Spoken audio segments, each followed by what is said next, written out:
பார்க்கத்தான் புரியும், போக போக தான் தெரியும் அப்படிங்கிறது தான் இந்த சீசனுடைய ஒரு டேக்லைனாக விஜய் சேதுபதி அவர்கள் சொல்லியிருந்தாங்க. சரிப்பா, இப்போ நமக்கு ரொம்ப டென்ஷனாக இருக்குது. ஐயோ சபரியா இல்லை கனியா, எனக்கு அமிர்தின் அவுட்டு, சபரியா இல்லை கனியா அப்படிங்கிற ஒரு டென்ஷனோடு நீங்கள் இருந்தீங்க அப்படின்னா உங்களுக்கான ஒரு விடையை நான் கண்டிப்பாக கொடுத்தே ஆகணும். ஏன்னா நீங்கள்லாம் நம்ம சேனலை தொடர்ந்து பார்க்குறீங்க, நம்புறீங்க.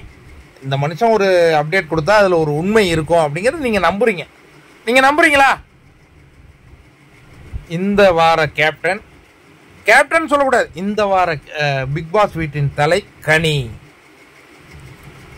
கனி ஃபர்ஸ்ட் வாரம் நாமினேட் ஆகலை, செகண்ட் வாரம் நாமினேட் ஆகலை, தேர்ட் வாரம் கேப்டன் ஆகிட்டாங்க. இப்போ அடுத்த வாரமும் அவங்க எவிக்ஷன் இல்லை.